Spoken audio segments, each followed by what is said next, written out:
Assalamualaikum warahmatullahi wabarakatuh.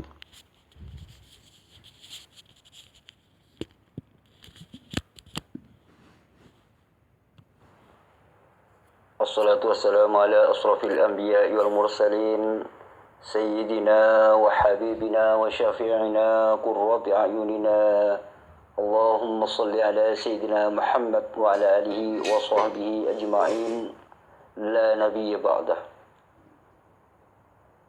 Rabbi israh li sadri wa yassir li amri wahlul 'uqdatam min lisani yafqahu qawli. Amma ba'du. Para sahabat ikhwan fillah yang saya hormati, kali ini saya berdialog dengan seorang pendeta yang bernama Pendeta Safana Umbu. Pendeta ini membawa seabrek data-data yang ingin menyalahkan Al-Quran. Pendeta ini dengan sombongnya, dengan gagahnya, dia itu memikul beberapa data yang ingin menyalahkan Al-Quran. Ternyata mereka datang dengan kebodohannya sendiri. Data-data itu ternyata palsu. Nah, setelah saya ungkap, maka kelihatan kebodohan dari pendeta ini. Maka saya sarankan kepada pendeta ini untuk belajar lagi sehingga dia mampu menguasai Al-Quran. Nah, pendeta ini juga ketika saya pertanyakan balik kepada pendeta ini, ternyata apa yang terjadi? Pendeta ini tidak mampu menjawab baik secara alkitabiah, bahkan asumsi pun dia tidak mampu menjawab sehingga pendeta ini kabur entah kemana dan tidak pernah menjawab VN saya. Inilah akibat dari kebodohan dan kesombongan pendeta itu yang ingin menyalahkan Al-Quran. Kepada ikhwan fillah atau siapapun yang mendengar video ini, yang mendengarkan video ini, maka jangan di skip agar tidak gagal paham dalam menyikapi apa yang saya katakan. Karena saya di sini adalah sebagai menjawab tuduhan-tuduhan orang-orang yang datang dengan kebodohan mereka sendiri. Saya hanya ingin menjawab fitnahan-fitnahan dari orang, tuduhan-tuduhan yang tidak bermoral terhadap Islam. Untuk itulah konten ini saya buat, karena untuk menjawab mereka yang memfitnah Islam. Inilah tujuan konten ini dibuat.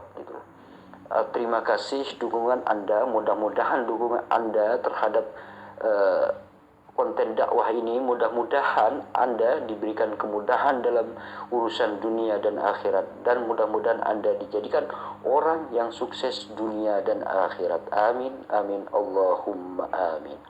Yuk kita saksikan bagaimana kesombongan pendeta ini ketika mau berdialog dengan saya. Selamat menyaksikan.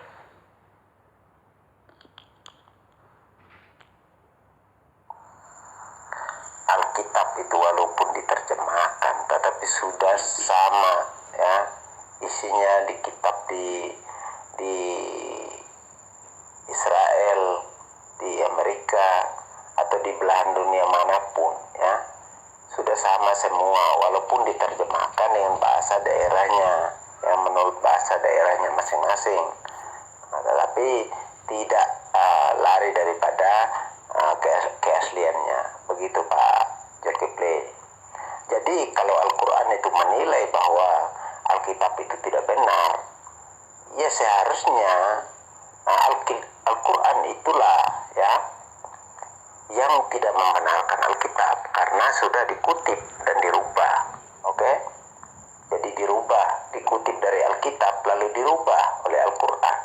Jadi palsunya adalah bukan lagi Alkitab tetapi Al-Quran, karena sudah dirubah, ya, ditulis dalam Al-Quran. Makanya ditambah-tambah Ibrahim, ya, potong-potong burung 4 itu lalu menghidupkannya kembali. Nah, Coba Anda tampilkan di mana tertulis di Taurat. Anak Nabi Nuh satu tenggelam bersama-sama dengan orang-orang kafir, ya, ketika Erbah itu, Allah menghukum Erbah. Coba Anda tampilkan di kitab Taurat mana ayat berapa itu bahwa anak Nabi Nuh pernah mati. Bukti bahwa Al-Quran itu sudah merubah-rubah ayat kitab, ya, mengutip lalu ditambah-tambah, dirubah. Nah, saya berikan contoh di Injil bahwa Isa disalib di Injil, di Al-Quran tidak disalib, dirubah. Oke? Ya, bukti bahwa yang memalsukan Alkitab itu adalah Al-Quran itu sendiri. Pak, siapa bilang Alkitab diterjemahkan itu sama? Dalam versi bahasa Arab, dalam KJF, dalam versi BIS, dan juga LAI itu beda, Pak. Beda-beda, Pak, gitu loh. Bapak sudah tahu perbedaannya, gitu. Atau Bapak cuman omong gitu aja? Buktikan bedanya di mana, ya. Apa bedanya? Saya berikan contoh Yohanes 1 ayat 1. Coba tampilkan, ya. Katanya di Arab beda, di Indonesia beda. Coba tampilkan bukti bahwa ada perbedaan. Saya rasa tidak ada bedanya, walaupun, ya, Alkitab itu diterjemahkan dengan bahasa sehari-hari yang mudah dimengerti, ya. Tetapi artinya tetap sama, oke? Jadi tidak ada bedanya. Di seluruh belahan dunia manapun, Alkitab itu satu, oke? Jadi yang merubah Alkitab itu adalah Al-Quran, yang memalsukan Alkitab itu adalah Al-Quran itu sendiri. Nah, tetapi Al-Quran, ya, mengarahkan hanya, jalan yang lurus itu adalah hanya kepada Isa Al-Masih. Dan yang pengikut Isa itulah yang diangkat dan ditinggikan. Itu Al-Quran, ya, bukan pengikut Nabi Muhammad.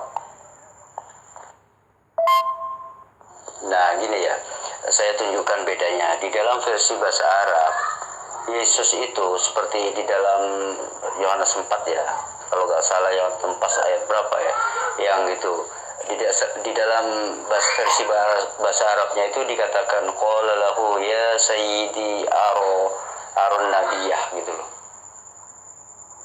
kalau nggak salah seperti itu ya. Di situ dikatakan artinya perempuan itu berkata, wahai Tuhan, gitu, perlihatkan kamu seorang nabi. Terus dalam versi KJF-nya dia itu dipanggil sir, gitu. Sir ini sebenarnya ya sama aja dengan saya pun juga bisa dipanggil thank you sir, seperti itu ya, sir. Nah, Yesus ketika diterjemahkan menjadi LAI, sir ini atau Tuhan ini diterjemahkan jadi Tuhan. Nah, ini kan penyesatan sebenarnya, Tuhan, gitu. Nah, sejak kapan sir ini setelah diterjemahkan menjadi Tuhan? Misalkan gini ya, misalkan di dalam versi bahasa Inggrisnya thank you sir, masa itu akan ketika diterjemahkan ke dalam bahasa Indonesia terima kasih Tuhan, gitu. Nah, ini kan penyesatan namanya, menggiring orang akan menjadi sesat. Supaya apa? Supaya terlihat Yesus ini sebagai Tuhan, gitu. Nah, dalam versi bahasa Arabnya ya, bahasa Arabnya ini sayyid. Nah, sayyid ini hanya bisa dipakai untuk manusia, gitu. Seperti misalkan Sayyidina Ali, Sayyidina Abu Bakar, gitu. Gak ada istilah sayyid Tuhan, itu gak ada. Seperti Nabi Muhammad dipanggil sayyid, Sayyidul Anbiya wal Mursalin, gitu. Seperti itu. Jadi sayyid ini dalam versi bahasa Arabnya hanya untuk manusia, itu loh, kalimat ini. Sebagaimana sir, halo sir, thank you sir, atau apa, gitu loh. Itu sir itu tidak bisa diterjemahkan ke dalam menjadi Tuhan ke dalam bahasa Indonesia, kan seperti itu. Nah, kenapa LAI langsung jadi Tuhan, gitu loh. Nah, ini kan apa ya? Ini di sini kan sudah beda, gitu loh. Itu cuma secuil ya, itu masalah sirnya aja, belum kandang kuda, belum kudanya yang 40.000 jadi 4.000 dan seterusnya, belum itu loh ya. Bahkan saya baca ya di dalam ini ya, di dalam ada literaturnya itu begini. Dalam Satu Raja-Raja 4 ayat berapa ya, 26 kalau nggak salah ya. Di situ pernah saya baca gini. Kalau menurut LAI yang terjemahan lama ini, yang terjemahan lama itu di situ mengandung seperti 40.000 kandang gitu. Tetapi setelah diterjemahkan kepada terjemahan baru, dalam versi terjemahan barunya LAI juga, kok tiba-tiba jadi 4.000 gitu. Bukan 40.000 lagi, tetapi di sini sudah 4.000 gitu. Ini menurut saya ini sengaja dirubah atau memang salah Alkitabnya gitu, atau gimana gitu, untuk menghilangkan kontradiksi atau gimana gitu. Nah, itu bukan perbedaan, Pak, ya. Pemahaman, ya. Anda dengar kalau orang Yahudi sedang melantunkan doa, ya. Mereka menyebut Adonai, ya. Adonai itu adalah Tuhan. Tuhan yang empunya, pemilik kerajaan surga.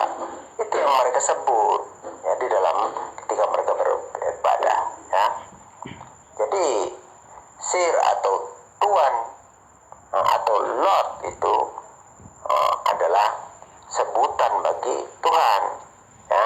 Jadi orang Kristen menguruskan Tuhan, ya. Jadi tidak ada salahnya. Kami tahu bahwa Yesus itu Tuhan, tetapi bukan cuma sekedar Tuhan, dia lebih dari Tuhan, ya, karena dia memiliki segala kuasa di surga dan di bumi, ya. Matius 8 ayat 18.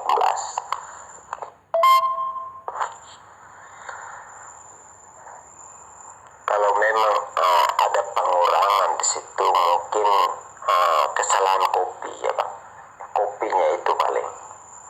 Jadi bisa saja fotokopi atau di kopi itu di print ulang, bisa saja nolnya bisa meleset, ya. Jadi 4.000 atau 40.000, ya. Itu nggak masalah itu, ya, nggak masalah. Oke? Ya, tidak ada masalahnya kalau menurut saya. Mau 4.000, 40.000 itu tidak masalah. Coba tampilkan ayatnya di mana itu, ya, supaya saya coba seleksi, ya. Itu kan menurut perkataan Bapak. Loh, berarti kan kitab suci Anda ini cuman berdasarkan pemahaman gitu, bukan berdasarkan firman Tuhan kalau gitu. Nah, ketika misalkan pemahaman orang merubah Alkitabnya sendiri secara tertulis, itu menunjukkan bahwa kitab Anda ini sudah palsu karena hanya berdasarkan pemahaman orang. Seharusnya apa yang tertulis di dalam teks aslinya itulah yang tertulis gitu. Nggak bisa pemahaman itu kemudian merubah daripada Alkitab Anda sendiri gitu. Contohnya gini, ketika misalkan tertulis seperti Tuhan misalkan, kemudian karena kita ini pemahaman saya ini jadi Tuhan, kemudian dirubahlah Tuhan itu diganti dengan tulisan Tuhan. Ini namanya merubah kitab suci Anda gitu. Kalau kitab suci Anda hanya berdasarkan masing-masing orang, berarti kitab suci Anda ini sangat diragukan keautentikannya gitu. Nanti orang Amerika lagi berubah pemahamannya, misalkan orang Afrika pemahamannya beda, Tuhan ini misalkan kambing. Nah, kemudian orang Afrika mengatakan kambing gitu. Karena apa? Dirubah lagi menjadi kambing gitu. Nah, seperti itulah, ini namanya keautentikan kitab suci Anda ini sangat-sangat diragukan gitu. Tuh, saya juga lihat baca di atas itu versi LAI dengan versi KJF itu sangat berbeda gitu. Kalau di dalam versi KJF itu tertulis Israel gitu loh. Israel. Tetapi dalam versi LAI diganti dengan Ismail gitu. Ada apa ini gitu? Apakah ini menurut Anda yang bukan berubah gitu? Pak, Anda mengatakan tadi ketika misalkan ya dalam versi KJF itu tertulis Sir gitu, Tuhan.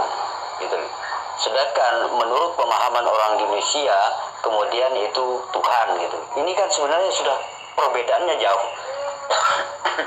Nah, kalau kitab suci Bapak hanya berdasarkan pemahaman orang, maka ini adalah perubahan, merubah kitab sucinya gitu loh Pak. Inilah yang disebut dengan merubah kitab sucinya gitu loh Pak. Contohnya, misalkan gini ya Pak. Orang Afrika memahami Tuhan ini dengan sebutan dia itu adalah memahaminya dengan domba misalkan, ataulah kerbau gitu loh. Maka kalimat ini akan dirubah menjadi kerbau gitu loh Pak.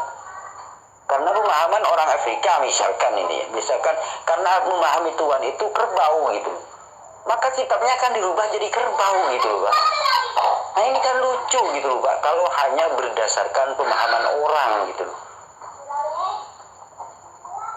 Nah disinilah Pak, bahwa keautentikan yang bernama Bible ini tidak terjamin. Artinya ini sudah dipalsukan karena sudah berubah seperti itu loh Pak. Itulah kebodohan orang-orang kafir. Yang salah tidak dikritik. Kenapa? Ya untuk kepentingan sendiri. Ya, kepentingan sendiri. Sudah jelas-jelas itu Tuhan. Ya, Tuhan Lord diganti God. Ya, kan salah itu. Itulah makanya kenapa perlu sekali original teks seperti di dalam Al-Quran, dalam Islam. Nah, kalau kita tahu original teksnya, kita tidak mungkin bisa ditipu. Nah, kalau orang kafir ini kan tidak tahu. Asal ikut-ikut saja terjemahan. Dia tidak tahu bahasa aslinya apa. Ya, bahasa Tuhannya itu apa? Tuhan Yesus itu bahasanya apa? Masa Tuhan Yesus lahir di kandang binatang di Yerusalem sana, di Nazaret? Kok bahasanya bahasa Indonesia? Kan lucu itu. Walaupun terjemahan mestinya diikut sertakan teks aslinya seperti juga Al-Quran. Nah, makanya Al-Quran tidak ada orang yang menipu orang Islam, tidak ada. Karena orang Islam tahu original teksnya. Beda dengan orang kafir. Pak, seharusnya Pak ya pemikiran atau pemahaman manusia itu mengikuti kitab suci gitu Pak. Bukan merubah kitab sucinya menurut pemahaman orang lain. Inilah yang disebut dengan kitab sucinya dirubah dengan tangannya sendiri gitu Pak. Nanti misalkan gini Pak, orang Indonesia memahami Tuhan ini jadi Tuhan sehingga ditulis Tuhan. Nanti misalkan orang Afrika memahami Tuhan ini sebagai kambing misalkan, maka dirubah jadi kambing gitu loh Pak.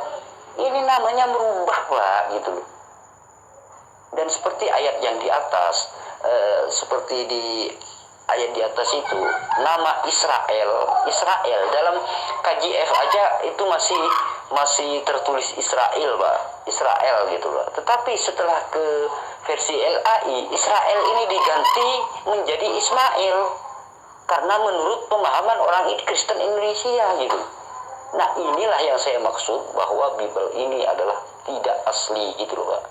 Gak ada Bible yang asli. Jangan-jangan KJF ini juga menurut kehendak mereka. Misalkan dari Yahudi misalkan, karena KJF ini pahamnya Israel, maka ditulis Israel. Ini sudah berubah jauh gitu loh Pak. Diterjemahkan lagi ke dalam bahasa Indonesia jadi Ismail. Nanti diterjemahkan lagi ke dalam bahasa lain jadi Yesus. Diterjemahkan lagi ke ini jadi Yudas. Ini rancu gitu loh Pak. Nah kalau misalkan yang Anda sebut Alkitab hanya dengan menurut pemahaman masing-masing sehingga nama itu diganti, maka itu namanya itu sudah palsu gitu. Contoh gini ya, ketika Tuhan Sir itu karena orang Indonesia memahami itu Tuhan, maka digantilah kitab sucinya jadi bertuliskan Tuhan. Nanti misalkan sir ini orang luar negeri memahami sir ini adalah kambing, maka diganti dengan kambing gitu. Ini kan lucu gitu. Seharusnya teks asli itu dari awal itu tetap gitu loh. Gak boleh dirubah-rubah seperti itu, gak boleh. Itu namanya memalsukan kitab suci. Jadi kitab suci itu bukan mengikuti pemahaman orang. Orang yang harus memahami kitab suci, jangan terbalik gitu.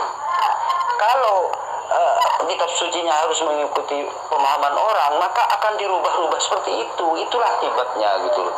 Itulah di dalam kekristenan seperti itu, rancu.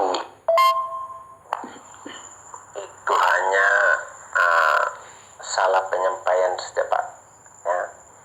Karena kami tahu Absalom itu adalah Israel, ya, keturunan daripada Daud, anak Daud itu sendiri, anak Nabi Daud, ya, seorang Yehuda. Jadi tidak mungkin dia dari Ismail, ya. Itu hanyalah salah penulisan, ya. Jadi R diganti dengan M, ya. Itu hanya salah penulisan pengetikan saja, oke. Itu sudah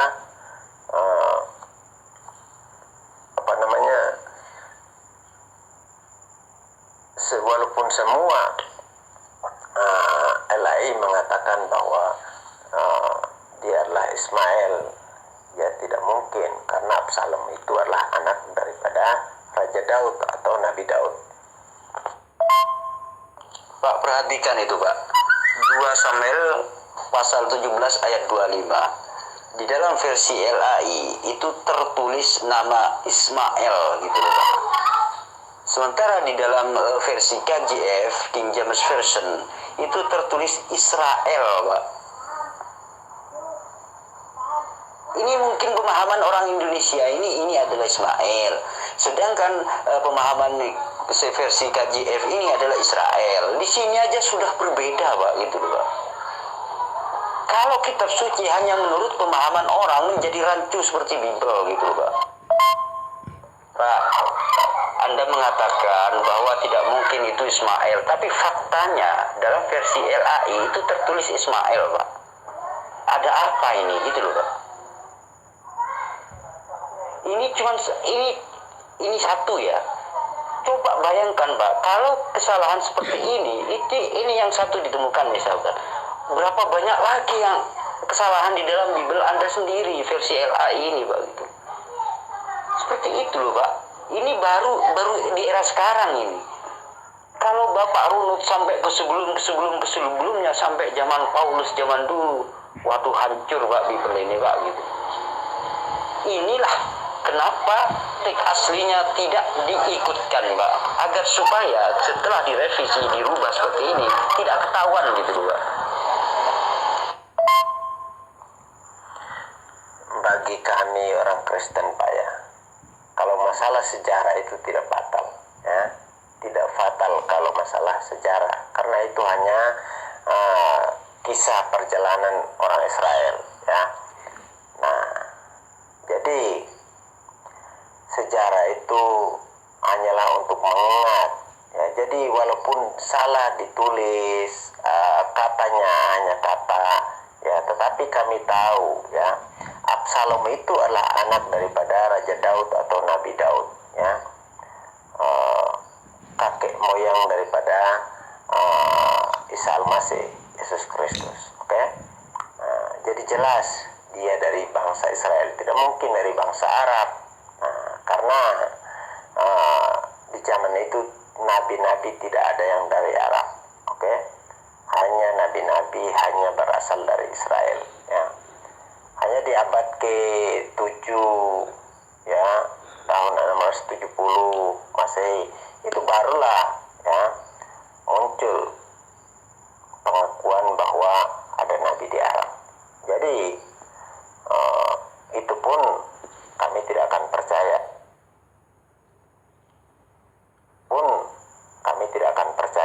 Oke, karena nabi itu hanya dari kalangan bangsa Yahudi, bukan dari bangsa lain.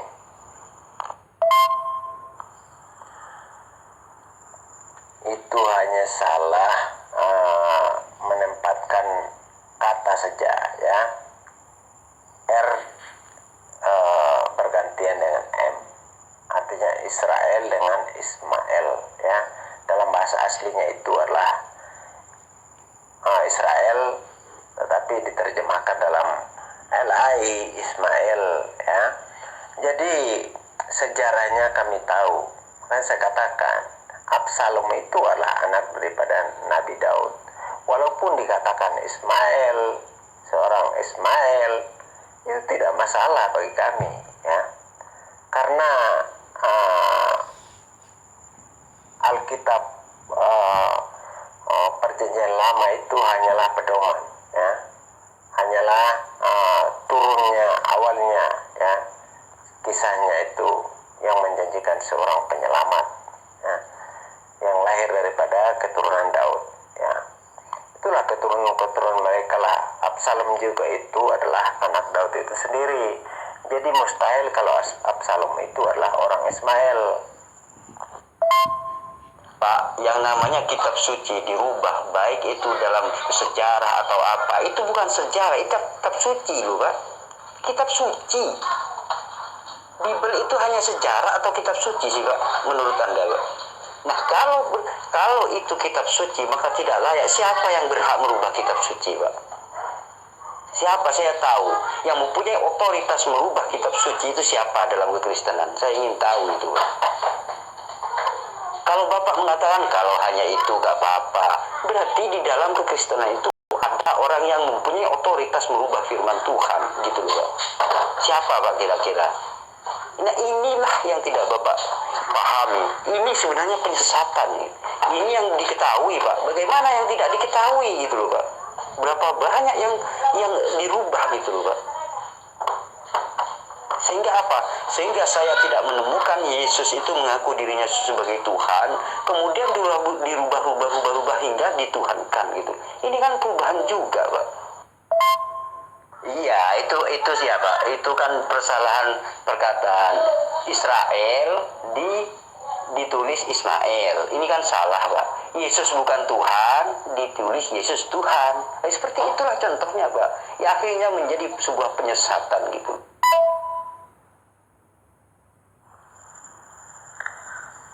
Iya, karena kami tahu itu bukan penyesatan, ya. Itu bukan penyesatan. Walaupun dikatakan Tuhan, ya, Tuhan dalam peribadatan kami maupun peribadatan kami maupun Yahudi dan Nasrani, kata Tuhan itu adalah menuju Sang Ilahi, ya, pemilik, Tuhan segala Tuhan, Raja segala Raja, ya. Itulah Tuhan, oke? Makanya kata Yesus, kerajaanku bukan dari dunia ini. Jika kerajaanku dari dunia ini, pasti, ya, hamba-hambaku telah datang membebaskan aku, supaya aku tidak disesat oleh orang Yahudi. Nah, Yesus bersaksi di pengadilan, ya, ketika disidang oleh Pilatus. Dan Yesus berkata, segala kuasa di surga dan di bumi telah diberikan kepadaku, ya. Nah, bukti bahwa Yesus itu adalah Tuhan yang mempunyai, ya, pemilik surga dan bumi. Nah, itulah yang saya katakan. Yahudi maupun Nasrani, di situ dikatakan dalam kata Tuhan itu adalah menuju Sang Ilahi, ya. Pencipta itulah Tuhan, ya. Pemilik segala kuasa di surga dan di bumi. Oke? Jadi Yesus disebut Tuhan karena Dia adalah Tuhan yang mempunyai, ya, kerajaan surga. Pak, perhatikan 1 Tawarik 2:17, Pak. Kalau Anda Bapak mengatakan itu salah, itu bukan Ismail, gak ada hubungannya dengan Ismail, ya, Bapak mengatakan itu Israel, maka lihat 1 Tawarik 2 ayat yang ke-17. Di situ dikatakan gini, Pak. Abigail melahirkan Amasa. Perhatikan kalimat Amasa di sini, Pak. Dan ayah Amasa ialah Yeter, orang Ismail, gitu, Pak. Ismail, Pak, di sini, Pak. Jadi ini bukan Israel, Pak, Ismail. Nah, inilah tujuan daripada LAI. Kenapa? Karena di dalam satu tawari itu disebutkan Ismail, maka untuk mengurangi, untuk menutupi, maka dia itu kemudian menulis Ismail, bukan Israel gitu, Pak. Ini tujuannya memang merubah, Pak, bukan kesalahan, tapi merubah tujuannya di sini gitu.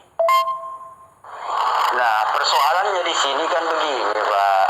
Persoalannya itu Yesus sendiri itu tidak pernah mengajarkan dirinya sebagai Tuhan gitu loh, Pak. Tidak pernah. Nah, ketika tidak pernah mengajarkan jadi Tuhan Yesus ini, kemudian Tuhan ini kemudian dimaknai dengan kalimat lain menjadi Tuhan, maka ini namanya mengklaim Yesus sebagai Tuhan, kan gitu, Pak. Sedangkan Yesus sendiri tidak pernah mengajarkan tentang dirinya sebagai Tuhan.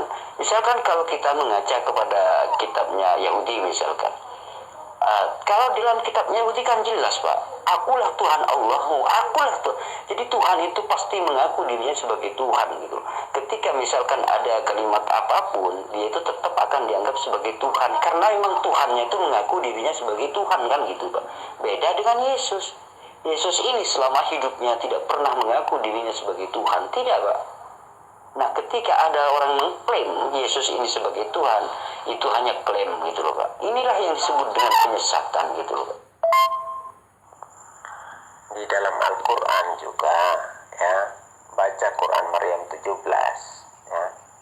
Di situ dikatakan, maka ia mengadakan tabir, lalu kami mengutus roh kami kepadanya, sehingga ia menjelma menjadi manusia yang sempurna. Nah, di situ dikatakan roh kami, tetapi di dalam penulisan MUI di situ dikatakan bahwa dikasih dalam kurung Jibril, ya. Nah, bukankah itu ditambah, ya, dirubah dan ditambah roh kami, artinya roh Allah, ya, bukan Jibril, oke? Nah, itu juga dalam bentuk penyesatan umat Islam, ya, karena roh kami itu atau roh Allah itu adalah dirubah menjadi Jibril, oke? Mengutus roh kami kepadanya, ya, kepada Miriam, ya, sehingga dia lahir menjadi manusia yang sempurna. Seharusnya begitu, tetapi dirubah, ya, mengutus, ya, Jibril. Nah, itu, ya, sudah menyesatkan seluruh umat Islam di dunia. Iya, memang betul bahwa Yesus tidak pernah mengaku dirinya Tuhan, tetapi Yesus melakukan apa yang dilakukan oleh Tuhan, ya. Nah, saya berikan contoh. Yesus berkata, apa yang aku katakan tidak aku katakan dari diriku sendiri, tapi Bapa yang berdiam dalam aku, dialah yang menyatakannya. Nah, artinya di situ perkataan Yesus itu adalah perkataan Tuhan. Nah, oke? Jadi Anda paham. Yesus juga melakukan apa yang dilakukan oleh Tuhan. Ya. Situ dikatakan ketika dia melihat, ya, iman orang lumpuh itu, lalu Yesus berkata, hai anakku, angkatlah tilammu, bangkitlah dan berjalanlah, sebab dosamu sudah diampuni. Nah, maka anak itu pun bangkit dan berjalan. Nah, siapakah dia yang mengampuni dosa? Yesus mengampuni dosa. Nah, jadi banyak lagi apa yang dilakukan oleh Yesus, ya, sebagai Tuhan. Nah, walaupun Yesus tidak mengaku dirinya Tuhan, akulah Tuhan. Tidak perlu, ya. Makanya kata Yesus, jikalau kamu percaya kepadaku, kamu sudah percaya Allah. Jikalau kamu melihat aku, kamu sudah melihat Allah, ya. Ayatnya di Yohanes 12 ayat 44 dan 45. Aduh, Pak, gimana sih Bapak ini? Kalau hanya seperti itu, Pak, itu bukan Yesus mampu mengampuni dosa, Pak. Ajaran Yesus itu sama dengan ajaran Islam gitu loh, Pak. Di dalam ajaran Islam begini, Pak, ketika orang itu sakit misalkan, Pak, sakit lama gitu loh. Itu kan orang sakit yang Yesus maksud itu. Angkatlah tilammu. Itu kan ketika orang itu sakit. Nah, dalam ajaran Islam, Pak, orang sakit itu sama Allah itu diampuni jika orang itu bersabar dan tetap beriman kepada Allah. Gitu loh, Pak. Diampuni dosanya. Nah, misalkan gini, Pak, ketika saya datang ke rumah sakit, gitu loh, Pak, misalkan ya. Datang ke rumah sakit dan saya berkata, "Duduklah, dosamu itu sudah diampuni." Nah, apakah Bapak akan mengira saya Tuhan karena saya mengatakan hal dosamu telah diampuni gitu? Apakah Bapak mengira saya Tuhan? Jangan, Pak, jangan menuhankan saya gitu loh, Pak. Karena apa? Saya hanya tahu bahwa ajaran Allah itu seperti itu, Pak. Orang yang sakit dan sabar dengan penyakitnya dan tetap beriman, maka dosanya diampuni. Dan saya mengucapkan hal itu karena saya tahu dosamu telah diampuni. Ya seperti itu, Pak. Itu yang dilakukan Yesus. Bukan berarti Yesus bisa mengampuni di situ, Pak, gitu loh. Berhubung Bapak tidak tahu tentang ajaran Allah, maka dikira Yesus mengampuni dosa, gitu loh, Pak. Ibarat saya mengatakan seperti itu, gitu. Seandainya saya di posisi Yesus seperti itu, maka Bapak mengira saya dapat mengampuni dosa, gitu loh, Pak. Itulah kesalahan Bapak, gitu loh.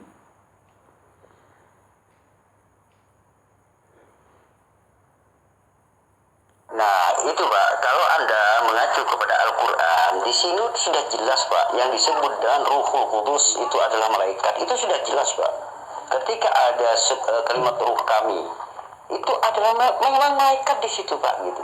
Karena malaikat itu adalah, kalau dalam versi Kristen kan bangsa ruh gitu. Nah, seperti itu loh Pak. Maka Ruhul Kudus, ruh yang suci ini karena apa? Kenapa dikatakan malaikat Jibril ini disebut Ruhul Kudus?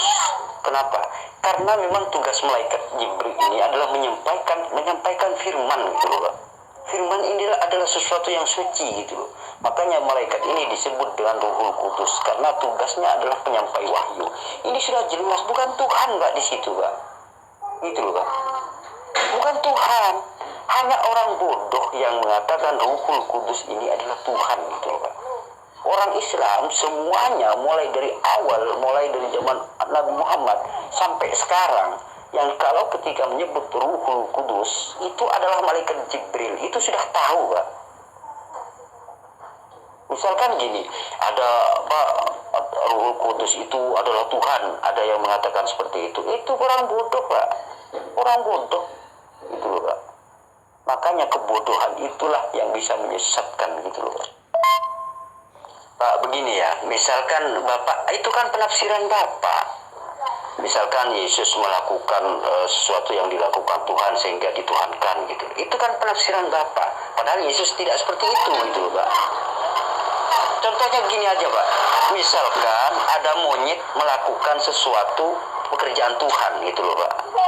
Apakah Anda akan menganggap monyet itu Tuhan gitu loh Pak? Contohnya ginilah Hanuman gitu loh Pak ya. Hanuman ini kan monyet gitu. Monyet ini mampu memindahkan gunung Pak. Sebenarnya mana ada monyet mampu memindahkan gunung sebesar itu. Tapi Hanuman melakukan gitu loh Pak. Ini pekerjaan Tuhan mengangkat gunung ini Pak gitu. Tapi itu dikerjakan oleh monyet gitu. Apakah Bapak akan berkata, wah monyet ini pasti Tuhan itu gitu. Gak ada monyet ini mengangkat gunung kecuali jelmaan Tuhan. Apakah Bapak akan seperti itu? Padahal Hanuman sendiri, monyetnya sendiri tidak pernah mengaku dirinya sebagai Tuhan. Ini penyesatan gitu loh Pak. Jadi Bapak ini kalau beriman itu jangan berdasarkan angan-angan gitu loh Pak. Menduga-duga atau mengklaim gitu loh Pak. Jadi kalau Yesus tidak pernah mengatakan dirinya sebagai Tuhan, jangan pernah dituhankan biar Bapak tidak tersesat gitu. Di situ dikatakan roh kami Pak, ya. Bukan roh malaikat ya. Malaikat itu pesuruh Allah ya. Jadi Allah mengutus, berbeda dengan pesuruh ya. Kalau dia mengutus atau mengirim rohnya kepada manusia, nah itu adanya roh Allah, bukan roh Jibril. Oke? Untuk itulah Pak, Bapak itu harus memahami, harus paham dulu konteks bahasa. Ketika disebut roh, itu bukan Allah, bukan Tuhan gitu loh Pak. Tetapi itu malaikat gitu. Di situ Ruhul Kudus gitu. ada kalanya roh itu untuk manusia sebagai penghidupan, ada kalanya di situ ruh. Ketika ada kalimat roh utusan kami, itu berarti menuju kepada malaikat Jibril gitu Pak. Itu malaikat Jibril gitu Pak.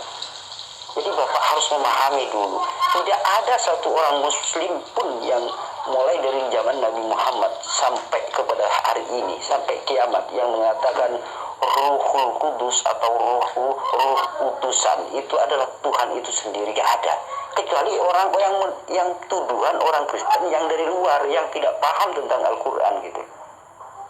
Seperti itulah Pak, itu tuduhan, sedangkan dalam ajaran Islam sendiri tidak seperti itu gitu loh Pak.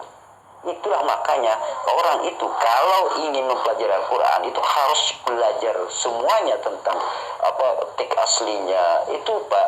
Kalau di dalam Islam itu harus harus menguasai 15 bahasa untuk 15 ilmu. Bidang ilmu 15 ini harus dikuasai kalau ingin menafsirkan Al-Quran. Agar apa? Agar tidak salah. Apalagi seperti Bapak, ilmunya nol, baca aja tidak tahu, mau menafsirkan. Ini kan lucu Bapak ini, gitu loh. Roh kami itu adalah roh Allah itu sendiri, ya, bukan malaikat. Ya. Bahasa Arabnya malaikat itu kan malakon, ya, atau malaikat. Tentu tertulis sebenarnya malaikat Jibril, tentu tertulis kami mengutus malaikat Jibril, tentu tertulis, ya. Tetapi Allah berkata kami mengutus roh kami, saya mengutus roh saya, ya, seperti itu kalau aku, ya. Jadi kalau di dalam Islam kami itu adalah kami Allah, setuju kan? Jadi Allah mengutus rohnya kepada Maryam, ya, lalu dia mengandung dan melahirkan seorang anak, ya, atau menjadi manusia yang sempurna, ya, seperti itu.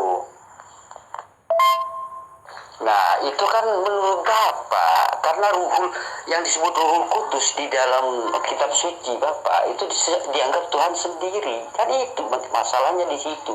Itu pemahaman Bapak jangan dibawa kepada pemahaman umat, kepada pemahaman Al-Quran gitu loh Pak. Maka akan rancu gitu loh Pak. Karena di sini silahkan Bapak baca ulang-ulang, ya, mulai dari ayat 16 sampai 21 itu biar Bapak paham gitu loh Pak. Dan di ayat selanjutnya itu dikatakan begini Pak. Qala Jibril berkata, demikianlah qala kadzalika qala rabbuka huwa alayhi hayyin gitu. Artinya begini Pak. Waduh, kecil banget ini. Begini Pak. Maka Jibril berkata, demikianlah Tuhanmu berfirman. Ini Jibril berkata begitu Pak. Kalau ruh yang datang itu misalkan adalah Tuhan itu sendiri Pak, maka Jibril akan berkata, ruh itu tidak akan berkata seperti itu, Ruhul Kudus tidak akan berkata seperti itu Pak. Ini perkataan Ruhul Kudus Pak, ya, ayat 21-nya begitu Pak. Tuhanmu berfirman gitu loh Pak. Tuhanmu berfirman gitu loh Pak. Ini kata malaikat Jibril yang datang kepada Maryam gitu loh Pak. Hai, hal itu adalah mudah bagiku. Ini firman Tuhan itu dibawa oleh malaikat Jibril mengatakan seperti itu gitu loh Pak. Tuhanmu berfirman apa seperti apa? Kemudian dijelaskan oleh malaikat Jibril di sini gitu loh Pak. Kalau Bapak membaca berulang-ulang Bapak akan paham gitu loh. Seperti itu loh Pak. Berhubung Bapak ini baca aja gak bisa, ya belepotan gitu loh. Sudah jelas ayat itu, kalau baca saat mulai dari ayat 16-nya sampai 22, ini adalah lengkap ini Pak. Mulai dari 16 sampai 17, di situ Bapak baca berulang-ulang. Nanti Bapak akan paham di situ gitu loh. Nah, kalau Bible kan beda Pak. Kalau saya tadi katakan Israel diganti jadi Ismail gitu loh Pak. Kenapa? Tujuannya bukan hanya sekedar kesalahan pengucapan ini, ada maksudnya. LAI merubah hal ini ada maksudnya Pak gitu loh. Bukan hanya sekedar salah ucap bukan. Ini ada tujuannya Pak. Tujuannya untuk memperkecil konteks kontradiksi. Kenapa? Karena amasa di dalam satu tawarikh itu dijelaskan di situ adalah Ismail gitu Pak. Dalam versi LAI itu disebutkan Ismail untuk memperkecil ini, maka kemudian dirubah lagi diganti dengan Ismail juga gitu loh, bukan Israel gitu loh Pak. Ini kan penyesatan gitu loh Pak. Anda harusnya baca itu yang tulisan aslinya. Tidak ada di situ kata malak, ya. Jadi bisa disebut Jibril. Bagaimana bisa disebut Jibril? Sedangkan malak atau malakon di situ tidak ada satu kata pun yang tertulis, ya. Bagaimana Anda bisa berkata bahwa di situ adalah Jibril? Pak, silakan Bapak perhatikan juga ayat 18-nya Pak gitu loh. Jawaban Siti Maryam ini apa Pak gitu. Kalau Bapak mengacu kepada Maryam 17, Anda mengatakan itu Tuhan sendiri yang turun. Silakan Bapak baca ayat 18-nya gitu. Maryam berkata, sesungguhnya aku berlindung daripadamu. Gitu loh Pak. Jadi aku berlindung daripadamu kepada Tuhan yang Maha Pemurah. Jika kamu orang yang bertakwa gitu loh. Nah di sini ketika ketika Maryam didatangin malaikat Jibril ini, maka Maryam Maryam ini berdoa Pak, memohon perlindungan kepada Allah dari orang yang datang ini. Takutnya apa? Takutnya bukan orang baik gitu loh Pak.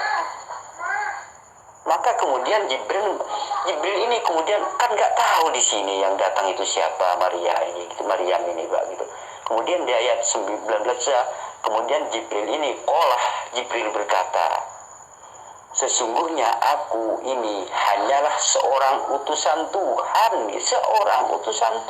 gitu Pak, untuk memberimu seorang anak laki-laki yang suci gitu loh Pak. Jadi malaikat Jibril hanya diutus untuk memberikan anak kepada Maryam yang suci gitu loh Pak. Seperti itulah Pak. Berhubung Bapak ini tidak paham ayatnya, ya bingung Pak. Makanya saya katakan kebodohan itulah yang bisa menyesatkan orang gitu loh Pak. Makanya Bapak ini lebih belajar atau bertanya kepada orang yang dipaham gitu loh Pak.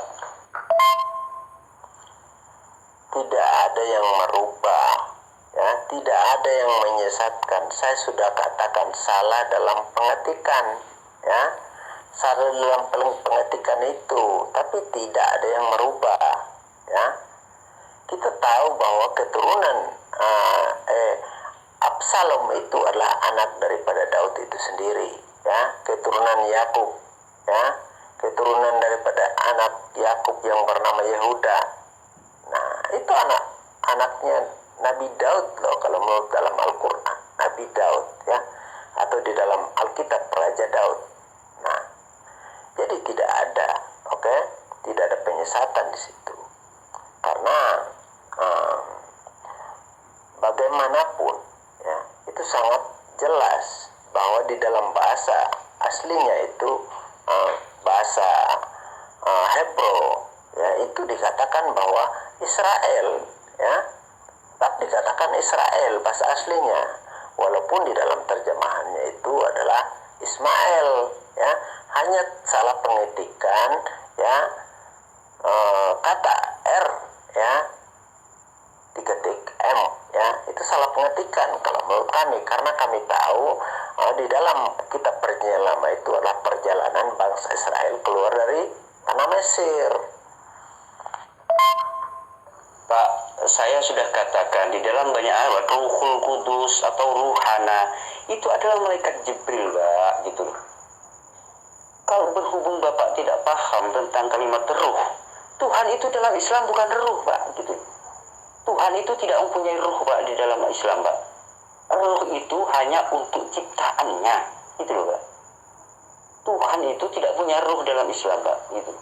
Yang disebut ruh itu bisa saja itu ruh itu adalah ruhnya manusia, bisa saja ruh itu adalah malaikat gitu loh Pak. Seperti itu. Tetapi kalau misalkan Allah mengutus ruh, itu berarti malaikat di sini Pak gitu. Itulah, kenapa? Karena ruh ini adalah ciptaan Tuhan untuk makhluknya, untuk ciptaannya, sehingga manusia ini bisa hidup gitu loh Pak. Sedangkan Tuhan, iya Tuhan buat apa? Sebelum ruh ini diciptakan, Tuhan itu sudah hidup, maha hidup gitu loh Pak.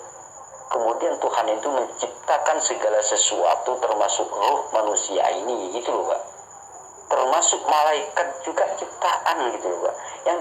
Yang dimaksud dengan ruhuna di sini adalah malaikat Jibril. Karena Tuhan itu bukan ruh Pak gitu. Kan apa ya? Kalau di dalam Kekristenan ruh itu kan Tuhan. Itu permasalahannya di situ Pak. Itu. Ketika Yesus dikatakan ruhnya yang di dalam itu adalah Tuhan itu sendiri, itu persoalannya. Kristen ini kan cuman mencampur adukan antara ciptaan dan pencipta. Inilah kesesatan Bapak itu. Ayatnya itu saya begitu paham ya, menurut Injil itu Roh Allah itu turun ke atas Maryam dengan perantara malaikat Jibril untuk hanya menjelaskan saja bahwa dia itu akan mengandung dan dia akan melahirkan seorang anak laki-laki.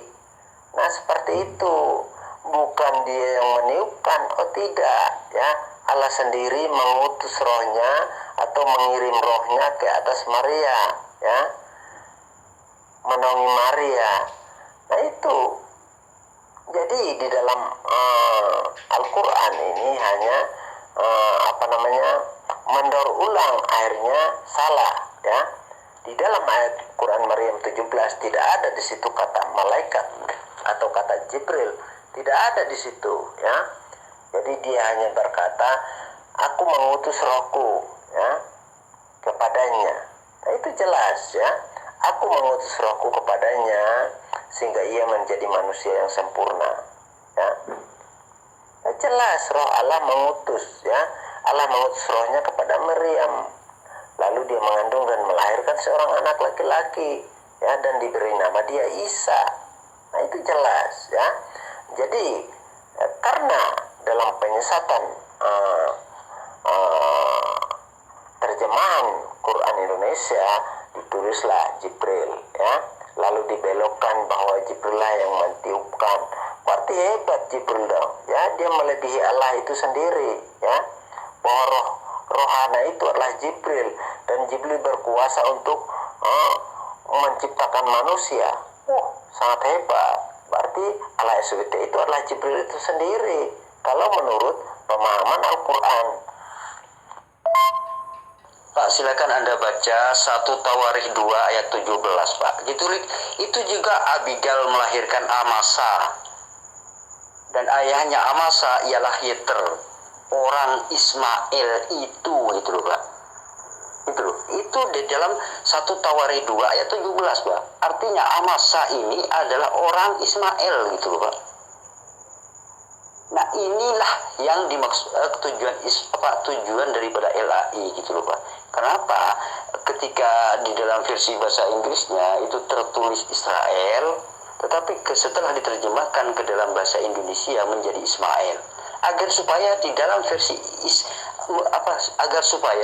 versi LAI ini tidak kontradiksi, maka kemudian dirubah menjadi Ismail gitu loh Pak. Karena apa? Karena di dalam 1 Tawarikh 2 ayat yang ke-17 itu tertulis Ismail Mas. Ismail Pak.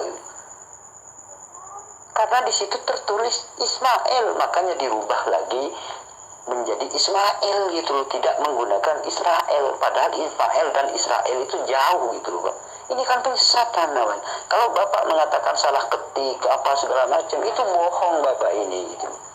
Berarti Bapak tidak tahu hal ini gitu loh. Kamu itu jangan menyangkali Quran Maryam 17. Itu yang berbicara Allah SWT loh. Lalu kamu berkata bahwa Tuhan itu tidak punya roh. Ya. Di situ dikatakan Ta'ala berfirman, kami mengutus roh kami. Ya, itu jelas. Kami mengutus roh kami kepadanya, maka ia menjadi manusia yang sempurna. Itu jelas ya. Jadi kalau Anda bilang bahwa Allah itu tidak punya roh, ya Anda berdusta. Ya. Pak, di dalam ajaran Islam, Allah itu bukan roh, Pak. Artinya bukan tersusun seperti manusia ini punya roh dan seterusnya gitu loh. Di dalam ajaran Islam, Allah itu gak punya roh. Ketika disebut dengan roh itu roh ini adalah untuk ciptaannya gitu loh, Pak. Karena roh ini diciptakan oleh Allah gitu loh, Pak. Juga ketika disebut di dalam surat Maryam tadi, itu adalah ruhana, itu malaikat, Pak. Itu bisa dikategorikan sebagai ruhul kudus, ruh yang suci. Kenapa dikatakan ruhul kudus? Karena malaikat ini adalah penyampai firman. Karena yang dibawa ini firman, maka malaikat itu disebut suci gitu loh, Pak. Seperti itulah, Pak. Di dalam ajaran Islam gak ada Tuhan itu berroh gitu loh, Pak. Gak ada. Karena Tuhan itu hidup dengan sifat hayatnya itu di dalam ajaran Islam gitu loh, Pak. Bukan Tuhan itu hidup dengan ruh, tidak. Yang hidup dengan ruh ini adalah ciptaannya gitu loh, Pak. Karena memang ruh ini adalah ciptaan Tuhan gitu loh, Pak. Kalau di dalam Islam, Allah itu maha hidup dengan sifat hayatnya, bukan dengan ruh, Pak. Ini perlu Bapak pahami dulu gitu loh ya.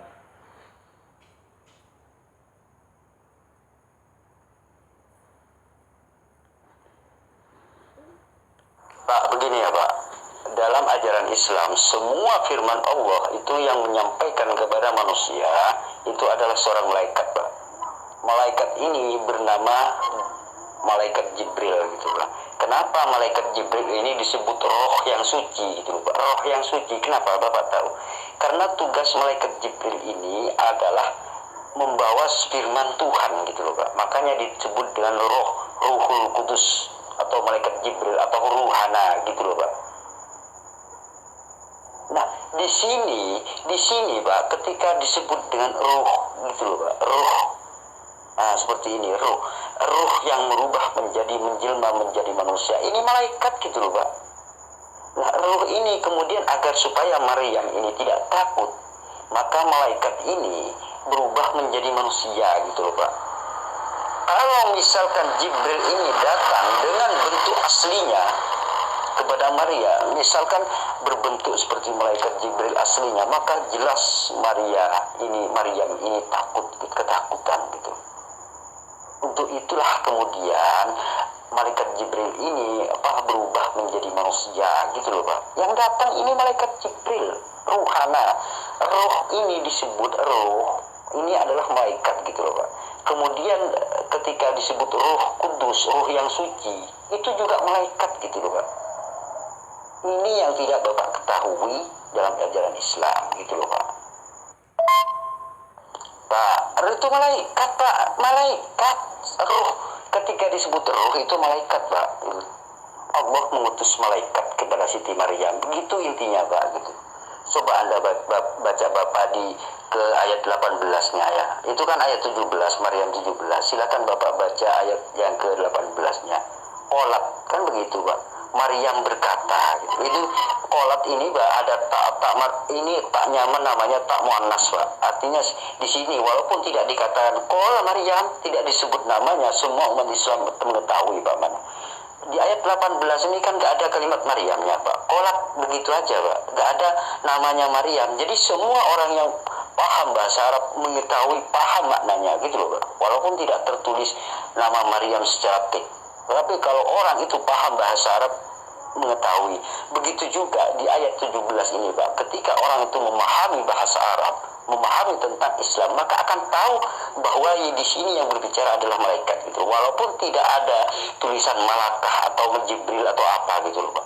Orang yang pandai bahasa Arab, yang memang benar tahu, pengerti, paham dengan ilmu balaghahnya dan juga ilmu bayannya dan juga ilmu dan semua penguasaan tentang kalimat di dalam Al-Quran, dia itu kan pasti tahu tujuan ayat ini gitu loh Pak.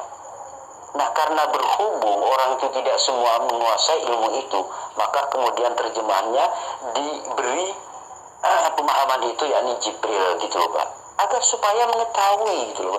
Di ayat 18-nya juga qalat inni a'udzu birrahmani minka in kunta taqiyya, seperti itu Pak. Di sini gak ada nama Maryam Pak gitu. Tetapi di sini diterjemahkan kalau Maryam berkata gitu. Ini membuktikan bahwa taknya ini adalah tak muannas. Karena malaikat ini bukan laki-laki, juga bukan perempuan malaikat ini, Pak ya. Maka di sini menggunakan tak muannas. Tak muannas ini tak perempuan, yang ini yang mengindikasikan bahwa ayat ini bahwa ini yang dikatakan ini Maryam yang berkata, gitu loh, Pak. Inilah keindahan bahasa di dalam Al-Quran, gitu loh. Ada gramatikanya, gitu loh, Pak. Jadi menyebut kolak aja sudah tahu siapa yang berkata, gitu loh, Pak. Walaupun tidak disebutkan namanya, gitu. Itulah keindahan bahasa Al-Quran, gitu loh. Di situ dikatakan ilaiha rohana, ya. Ilaiha rohana artinya ilah, itu ilah, ya. Roh Allah, roh ilah itu sendiri, ya. Nah, bukan malaikat Jibril, itu tertulis di Quran Maryam 17 loh, ya. Itu jelas, ya, bukan malaikat, ya. Tidak ada di situ dikatakan Jibril atau malak, tidak ada, ya. Atau malakon, tidak ada di situ, ya. Tertulisnya. Jadi itu hanya penambahan, ya, ditambah atau dirubah. Jadi kalian hanya menafsirkan itu dengan tafsiran yang salah, ya. Sedangkan di Alkitab tertulis bahwa, ya, malaikat berkata kepada Maria, engkau akan mengandung dan melahirkan seorang anak laki-laki. Bagaimana caranya sedangkan aku tidak bersuami, kata Maria. Lalu malaikat itu berkata, roh Allah akan turun ke atasmu, ya, menaungi engkau, ya, sehingga engkau mengandung dan melahirkan seorang anak laki-laki. Nah, itu jelas, ya. Jadi di dalam Alkitab menjelaskan bahwa Allah mengutus rohnya turun ke atas Maria. Begitupun di dalam Al-Quran, ya. Quran Maryam 17 menjelaskan, kami mengutus roh kami, ya. Ilaiha rohana itu adalah Allah mengutus rohnya, ya. Itu sangat jelas bahwa Allah mengutus rohnya kepada Miriam sehingga dia mengandung dan melahirkan seorang anak dan diberi nama Isa. Pak, saya sarankan Bapak belajar dulu bahasa Arabnya dulu. Belajar membaca dulu, Pak, ya. Biar paham tentang makna kalimat yang tersembunyi di dalam huruf-huruf Arab, di dalam tujuan makna dan Arabnya, gitu.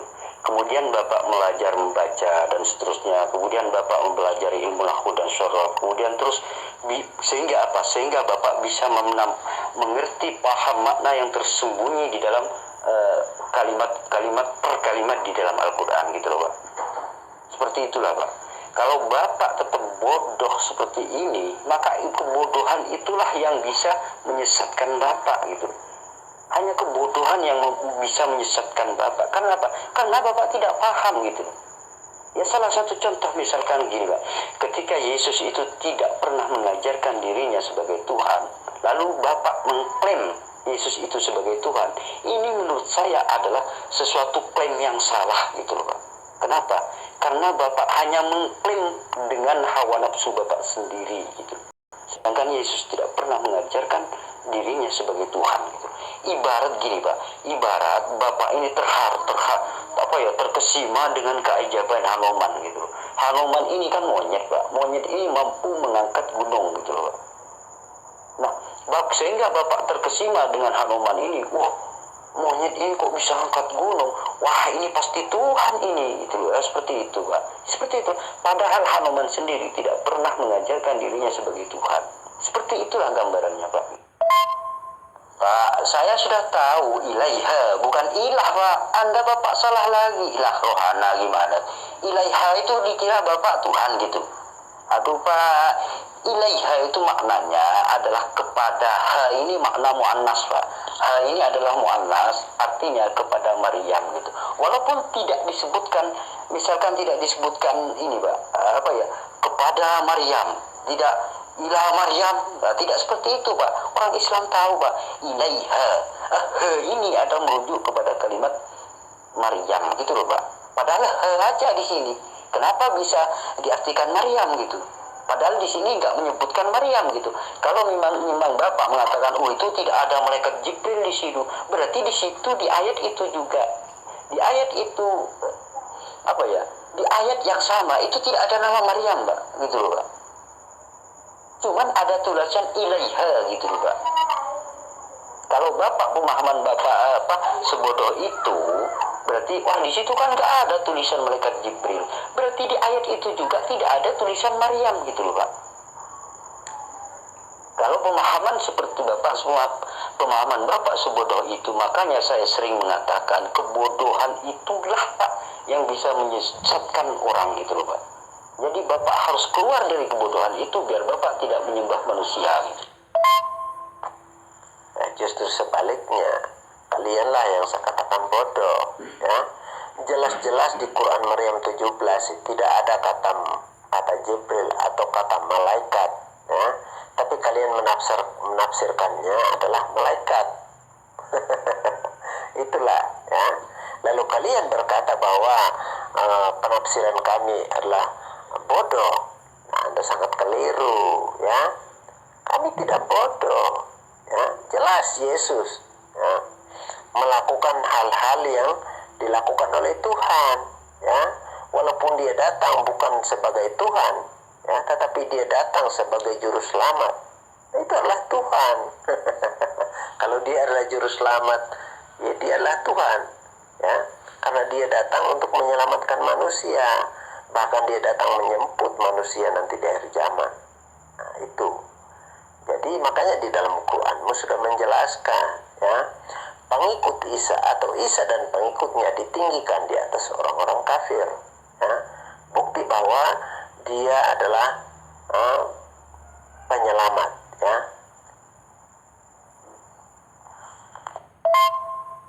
Pak, saya sudah katakan, Pak, di dalam 17 itu fattakhadat min dunihi hijaban fa arsalna ilaiha ruhana fatamassallaha basyaran sawiyya. Di ayat itu kalau Bapak merujuk di situ nggak ada tulisan Jibril, kenapa ada Jibril? Di situ juga tidak ada, Pak, menyebut Maryam di situ, Pak, gitu loh. Kalau pemahaman Bapak sebodoh itu, maka di ayat itu juga tidak ada nama Maryam gitu loh, Pak. Tidak ada. Nama Maryam ini tidak ada, Pak, gitu. Inilah kecerdasan umat Islam, sehingga ketika membaca maka mengetahui makna yang terkandung di dalamnya, gitu loh, Pak.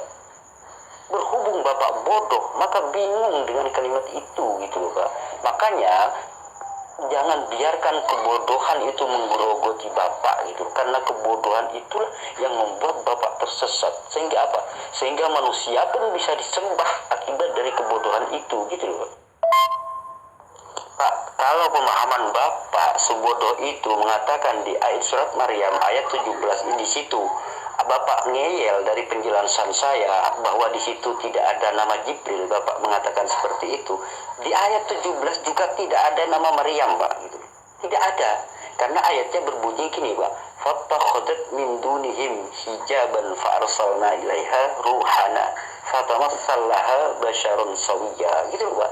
Tidak ada nama Maryam di situ, Pak. Tetapi kenapa ada Maryam dan ada Jibril di sini? Itulah keindahan bahasa, tata bahasa di dalam Al-Quran, gitu loh. Kalimat yang tersembunyi pada ayat itu diketahui kalau orang itu mengetahui bahasanya, bahasa Al-Quran, gitu loh, Pak. Itulah keindahan bahasa, tata bahasa per kalimat di dalam Al-Quran, gitu loh. Berhubung Bapak bodoh, ya kebodohan itulah yang menyesatkan Bapak, gitu loh. Untuk itulah segera keluarlah dari kebodohan itu, Pak, agar Bapak tidak menyembah manusia. Pak, silakan Bapak bertanya ayat apa lagi yang tidak Bapak pahami. Bapak saya kasih kesempatan 24 jam untuk bertanya, gitu loh, Pak. Muslim menjawab, gitu loh, Pak. Saya kasih full semua yang Bapak ada, unek-unek Bapak yang ada ayat-ayat di dalam Al-Quran, silakan Bapak tanyakan, gitu loh. Mumpung saya lagi baik, gitu loh, Pak.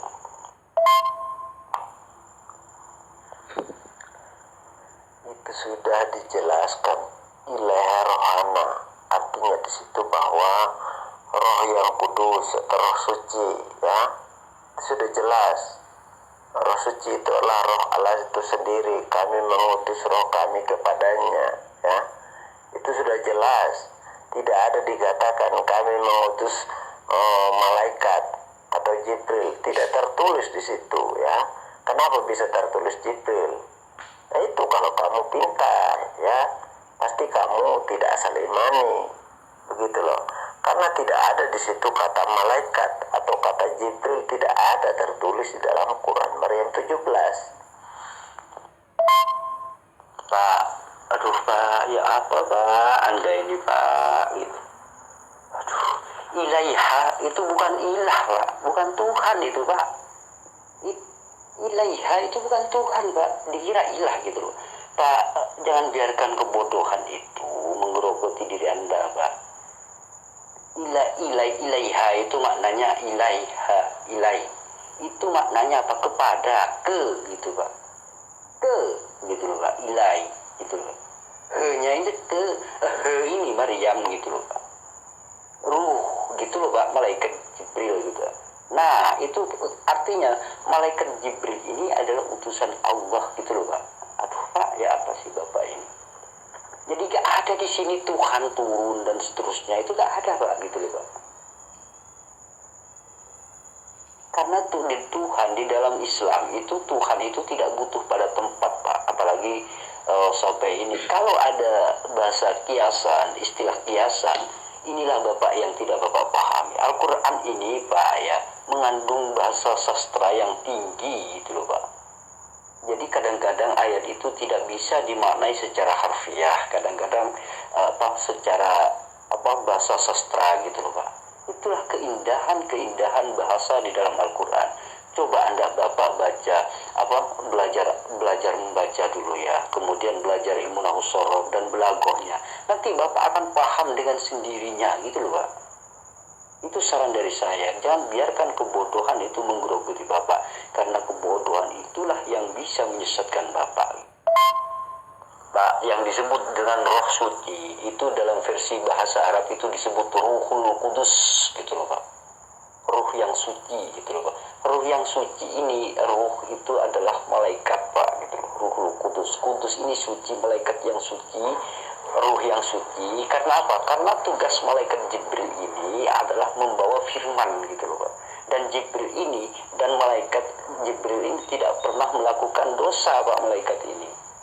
Malaikat itu tidak melakukan dosa karena malaikat itu adalah patuh, selalu tunduk kepada perintah Allah gitu loh Pak, dan tidak pernah melakukan hal-hal yang melanggar dari perintah Allah. Makanya disebut dengan Ruhul Kudus, ruh gitu loh Pak. Makanya di sini disebut suci gitu loh Pak. Seperti itulah, beda dengan pandangan Kristen yang amburadul gitu loh Pak. Inilah keindahan bahasa di dalam Al-Quran. Salah satunya ini Pak. Ini belum menunjukkan keindahan yang lain loh Pak ya. Pak, di dalam ayat 17 saya sudah katakan kenapa di situ tidak ditulis Jibril, di ayat 17 juga tidak ditulis Maryam gitu loh Pak. Kenapa ada Jibril dan Maryam? Umat Islam ini pintar Pak. Ketika membaca bahasa Arab, paham tentang bahasa Arabnya, ketika dia itu kalimat fattah khodat, taknya ini sudah tahu Pak, dari satu huruf tak ini sudah tahu Pak, gitu loh Pak. Padahal di situ tidak menyebut nama Maryam, juga tidak menyebut nama Jibril di dalam ayat 17 itu, gitu loh Pak. Kenapa maknanya menjadi Maryam dan malaikat Jibril gitu loh Pak? Kenapa? Inilah keindahan bahasa di dalam Al-Quran yang terkandung dari tujuan makna di dalam Al-Quran itu Pak. Ketika ada tak gitu aja Pak, fattah khodat, itu menunjukkan bahwa ini Maryam gitu loh Pak. Bapak ya tidak tahu karena taknya ini adalah tak muannas gitu loh Pak. Waduh Bapak ini tambah bingung lagi kalau saya jelaskan, makanya nggak perlu ke situ loh Pak. Bapak percuma, kenapa? Saya jelaskan seperti itu percuma pasti, karena Bapak baca aja tidak tahu gimana saya mau jelaskan gitu loh Pak. Ini jelas beda, kalian itu tambah-tambah nah ya. Kalian menafsirkan salah pula, oke? Jadi di dalam Quran itu kebanyakan tafsirannya, padahal ayatnya tidak ada tertulis Jibril, tidak ada, tetapi ditambah, ditafsirkan, diberikan kurungan. Oke, Jibril. Sudah jelas bahwa Allah mengutus rohnya, kami mengutus roh kami. Nah, kami itu adalah kami Allah. Jelas ya. Aku dan Tuhan. Nah, baca Quran. Ma'arij 40, Quran 70 itu 40 ya. Saya tidak salah. Pak, ini bukan penafsiran, Pak. Karena berhubung Bapak bodoh, gak tahu apa-apa, Bapak mengira ini nafsiran gitu kan gitu. Jadi dari kalimatnya, satu kalimat ini di dalam Al-Quran itu kadang-kadang bisa menghasilkan 100 buku loh, Pak. Satu kalimat aja, Pak, gitu. Satu kalimat di dalam Al-Quran itu bisa menghasilkan 100 buku. Ini dari satu kalimat gitu, Pak. Kalau orang itu memang memperdalam, apalagi sampai kalimat Bismillahirrahmanirrahim gitu. Itu bisa kalau kita itu ingin membuat sebuah buku dari kalimat Bismillahirrahmanirrahim aja dalam bahasa Arab, ini Pak bisa jadi ratusan ribu buku gitu loh, Pak. Bahkan lebih dari itu gitu loh, Pak. Itulah keindahan di dalam bahasa Al-Quran gitu loh, Pak. Nah, ketika kalimat ayat surat Maryam ayat 17 ini tidak ada nama Maryam dalam teks aslinya, juga tidak ada Jibril gitu loh, Pak. Di sini satu kalimat ketika ada fathah khodat, ada tak di sini, Pak. Huruf tak gitu, huruf aja ini, Pak. Ini sudah menunjukkan bahwa di sini adalah muannas gitu, Pak. Perempuan gitu, Pak. Waduh, Bapak ini bingung lah, percuma saya jelaskan seperti ini. Bapak akan mudeng. Soalnya apa? Bapak baca aja tidak bisa gitu loh, Pak. Bapak aja Anda, Pak ya, kalau dalam Bible itu kan versi bahasa Indonesia, Pak, gitu. Versi bahasa Indonesia ketika Israel diterjemahkan menjadi Ismail ke dalam versi LAI, ini penyimpangan namanya, Pak. Bapak mengatakan, oh LAI itu salah ketik lah gitu. Kalau LAI salah ketik berarti Tawarikh dalam satu Tawarikh 2 itu juga ayat yang ke-17 kalau nggak salah ya, itu juga salah ketik, Pak. Bisa-bisa semuanya ini salah ketik LAI ini, Pak. Jadi kitab suci Bapak ternyata semuanya isinya salah ketik gitu. Itu, Pak. Pak ya, makanya saya mengatakan kebodohan itulah yang bisa menyesatkan orang gitu loh, Pak. Makanya Bapak segera belajar huruf hijaiyah, belajar membaca gitu loh, Pak, agar supaya Bapak mampu memahami Al-Quran gitu loh, Pak. Biar nanti ketika Bapak paham, kita baru dialog argumentasi gitu loh, Pak. Kalau Bapak baca aja gak tahu gimana sih saya mau menerangkan gitu loh, Pak. Sedangkan Bapak hanya sebagai terjemahan, umat terjemahan gitu. Tidak bisa, Pak. Percuma saya nerangkan, Pak, bahwa kalimat ittakhodat itu, fattakhodat itu adalah Siti Maryam gitu loh, Pak. Padahal di kalimat aslinya tidak ada nama Maryam, juga tidak ada nama Jibril gitu loh, Pak, di situ. Di ayat 17 itu dalam kalimat aslinya itu tidak ada nama Maryam, juga tidak ada nama malaikat Jibril secara teks aslinya. Padahal teks aslinya cuma begini, Pak. Berbunyinya begini, Bismillahirrahmanirrahim. Fattakhadat min dunihim hijaban fa'arsalna ilaiha ruhana fatamatsalaha basharun sawiyya. Nah, di sini, Pak, tadi kan saya sudah baca, Pak, gak ada nama Maryam kan? Juga gak ada Jibril kan? Ayat 17 tadi. Nah, ini, Pak, inilah keindahan bahasa Al-Quran, Pak. Ketika dengan satu huruf itu sudah menunjukkan bahwa mengetahui siapa di dalamnya ini gitu loh, Pak. Satu huruf, Pak. Dengan satu huruf, tak aja, Pak. Tak. Kalau dalam versi Indonesia Latinnya misalkan T, huruf T-nya ada sudah tahu bahwa itu perkataannya, Pak, gitu. Bahwa di situ T itu merujuk adalah Maryam gitu loh, Pak. Padahal huruf T itu huruf tak aja gitu loh, Pak. Nah, kalau Bapak merujuk Jibril tidak ada, berarti Bapak seharusnya, kalau penafsiran bodoh Bapak, di situ kan nggak ada malaikat Jibril di teksnya. Ya juga di sini Maryam juga tidak ada, Pak, dalam teks aslinya, Pak. Ayat yang ke-17 itu, Pak, gitu loh. Maryam juga nggak ada, Pak, gitu. Berarti tuduhan Bapak itu ibarat gini, Pak. Orang buta cuman megang telinga gajah sudah sok tahu gitu loh, Pak. dikira gajah itu, wah gajah itu tipis, lebar gitu. Padahal yang Bapak pegang cuma telinganya gitu. Bapak menyalahkan orang yang normal seperti saya gitu. Ya diketawain sama saya Pak gitu. Itulah yang saya katakan kebodohan, itulah yang membuat Bapak ini tersesat gitu. Iya, setuju. Kebodohan itulah yang bisa menyesatkan orang, ya. Jadi karena kamu tidak paham, maka akhirnya kamu sesat. Seharusnya kamu memahami dulu Alkitab supaya kamu tidak sesat, ya. Cerita yang sebenarnya itu ada di Alkitab, bukan cerita daur ulang. Itu yang tidak benar, Pak, ya. Kalau cerita yang sudah di-upload, sudah didaur ulang, jelas itu sudah ada plesetannya, ya. Tapi kalau cerita yang benar itu hanya ada di Alkitab, ya. Bagaimana mungkin Allah itu menceritakan hal-hal yang sudah terjadi? Nah, kalau memang itu firman Allah di Al-Quran, oke? Tidak mungkin. Bagaimana mungkin dia bisa memahami? Dia tidak tahu bahwa Miriam itu sedang hamil, ya? Ketika Miriam itu mengasingkan diri lalu dia keluar, ya? Lalu Allah bertanya kepada Miriam itu, ayahmu bukan seorang yang buruk rupa, ya? Hai saudara perempuan Harun, ayahmu bukan seorang yang buruk rupa dan ibumu bukan seorang pezina, ya? Artinya di situ bahwa Allah menyesal kepada Miriam bahwa dia keluar dengan membawa bayi. Dia tidak tahu kalau dia yang membuat Miriam itu mengandung dan melahirkan seorang anak. Dia lupa, dia pikul. Nah, itulah yang membodohi kalian ini, yang salah tafsir, oke? Aduh Pak, kebanyakan tafsiran gimana Pak sih? Tafsir dengan Al-Quran itu beda Pak. Tafsir itu disebut dengan ilmu tafsir namanya Pak, gitu. Kalau Al-Quran, ketika merujuk kepada Al-Quran, itu bukan tafsiran Pak, gitu loh. Bapak di sini aja sudah nggak tahu gitu tentang perbedaan ilmu tafsir dengan Al-Quran gitu loh Pak.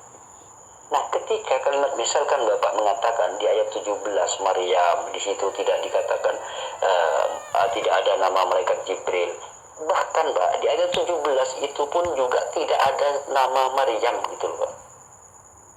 Tetapi kenapa setelah diterjemahkan itu adalah di situ ada Maryam, ada Jibril dan seterusnya. Di situ Pak, keindahan Al-Quran, apa yang terkandung dalam kalimat Al-Quran itu diketahui Pak oleh orang yang mampu membaca Al-Quran dan memang mempelajari tentang bahasa-bahasa di dalam Al-Quran gitu Pak. Seperti saya ini kan tahunya sedikit Pak tentang kalimat-kalimat huruf-huruf di dalam Al-Quran dan kalimat-kalimat di dalam Al-Quran. Ketika misalkan membaca fattahodat gitu saya Pak, di sini al-fa, ta, kho, dal, ta gitu loh Pak. Nah ketika ta terakhir itu namanya ta muannas gitu loh Pak. Ini saya sudah tahu bahwa di sini adalah ta ini adalah Maryam gitu loh Pak. Padahal cuman ditulis ta aja Pak gitu. Kalau orang bodoh seperti Bapak ya gak akan paham. Karena apa? Karena huruf tak aja di sini. Kenapa ditulis Maryam gitu? Padahal tak aja gitu. Nah, tak aja ini menunjukkan bahwa tak ini adalah tak muannas gitu loh. Wah, Bapak ini pasti gak paham gitu loh. Wah, gimana saya mau ceritakan ya? Mau baca aja Bapak gak paham. Pak, kalau saya itu paham. Karena Alkitab itu, apalagi versi LAI, Pak, itu cuma bahasa Indonesia, Pak. Jadi anak SD pun akan paham setelah melihat Bible gitu loh, Pak. Kenapa? Karena bahasa Indonesia, tulisannya bahasa Indonesia juga gitu loh. Untuk itulah saya sejak dulu dari SD sudah paham gitu loh Pak, dari kitabnya Bapak itu. Karena membaca aja sudah paham. Karena tulisannya bahasa Indonesia, tidak ada mengandung gramatika di dalam kalimat per kalimat, huruf per huruf di dalam Bible Bapak gitu. Tidak seperti Al-Quran. Kalau di dalam Al-Quran per kalimat per huruf itu mengandung gramatika yang yang kalau kita tidak benar-benar belajar, kita itu tidak tahu makna yang sesungguhnya, gitu loh Pak. Kalau Bible kan beda Pak. Contohnya gini Pak, ketika versi KJF itu mengatakan Israel, kemudian versi LAI itu mengatakan Ismail. Ini kan beda Pak. Bapak mengatakan, oh versi LAI itu salah, dia itu salah ketik LAI ini. Bapak mengatakan seperti itu. Nah berarti kalau Bapak mengatakan versi LAI salah ketik ketika menggunakan kalimat Ismail, maka silahkan Bapak menuju kepada satu Tawarikh, Tawarikh 4 kalau nggak salah ya, Tawarikh 4 ayat yang ke berapa ya? Di situ dikatakan Pak, Ismail juga itu salah ketik juga gitu. Tawari 2 ayat 17. Semuanya di dalam banyak ayat-ayat salah ketik di dalam LAI ini. Nah kalau kemudian salah ketik ini terus menerus tidak dirubah, maka menunjukkan Bapak ini tersesat dengan akibat LAI yang salah ketik ini, gitu Pak. Iya, saya tidak menyangkal itu satu kalimat saja bisa kamu buat bahkan berjuta-juta buku, bisa. Kalau kamu berdoa saja la ilallah sampai 500 kali, sampai 1000 kali, itu gak heran. Walaupun kamu penuh satu lemari pun kamu ketik itu berpuluh-puluh beribu-ribu buku, ya itu tidak masalah, ya itu sah-sah saja. Tetapi yang saya mau katakan kepada kalian bahwa ajaran yang terdahulu itulah yang ajaran yang benar, ya? Itulah kesaksian yang benar, itu adalah kesaksian di dalam Alkitab, itulah yang benar. Kalau yang kesaksian yang sudah didaur ulang itu pasti tidak benar, ya. Kenapa saya katakan tidak benar? Kadang di dalam Al-Quran Allah ini perintahkan mengutus rohnya kepada Miriam supaya Miriam itu mengandung, ya. Konon kalian katakan bahwa Jibril meniupkan rohnya, ya, oke. Nah, tetapi jangan lupa di ayat Maryam 19 ayat 28 di situ dikatakan bahwa Allah tiba-tiba kaget ketika melihat Miriam keluar membawa bayi. Nah, di situ dikatakan dia mengecam Miriam bahwa ayahmu bukan seorang yang buruk rupa. Hai saudara perempuan Harun, ayahmu bukan seorang yang buruk rupa, ya, dan ibumu bukan seorang pezina. Ya. Artinya di situ bahwa Allah SWT itu sangat menyesal ketika melihat Miriam menggendong bayi. Oke? Nah, artinya di situ Allah SWT itu pikun, ya, lupa bahwa dialah sebenarnya yang membentengi Maryam itu.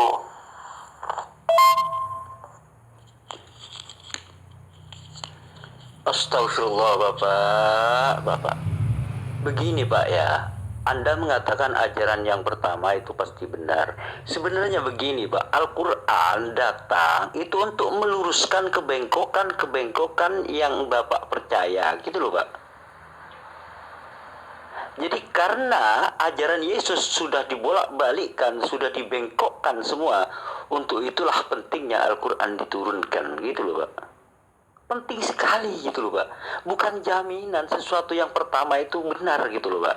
Contohnya gini apa aja. Ketika Fir'aun itu salah gitu loh Pak, maka Allah mengutus Nabi Musa agar supaya meluruskan keyakinan orang-orang agar tidak bengkok seperti Fir'aun gitu loh Pak. Nah begitu juga ketika ajaran Nabi Musa, ajaran Nabi Isa. Ketika ajaran Nabi Musa ini dibengkokkan, maka Allah mengutus Nabi Isa atau Yesus yang Bapak sebut. Agar supaya apa? Agar supaya meluruskan kembali gitu lah. Nah setelah zaman Nabi Isa atau zaman Yesus ini tiada, kemudian ada lagi orang yang membengkokkan gitu loh Pak. Nah kemudian Allah mengutus utusan yang terakhir yaitu Nabi Muhammad SAW untuk meluruskan kembali gitu loh Pak. Jadi Islam ini datang untuk meluruskan apa yang Bapak imani, yang bengkok ini gitu loh Pak. Islam datang untuk meluruskan gitu loh Pak. Ini perlu Bapak ketahui. Jangan berpedoman bahwa yang pertama itu pasti benar. Itu kesalahan dalam keyakinan Bapak gitu loh.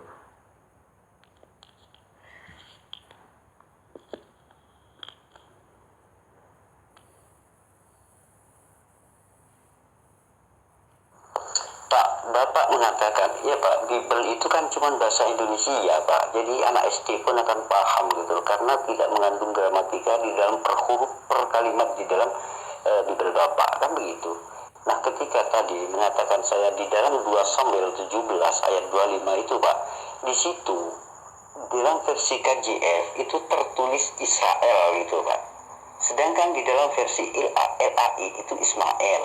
Nah, Ismail ini Bapak mengatakan ini salah ketik LAI ini, salah ini LAI. Kan Bapak mengatakan seperti itu. Artinya LAI ini salah ketik katanya Bapak gitu. Terus kemudian saya merujuk kepada 1 Tawarikh 2 ayat 17 gitu loh Pak.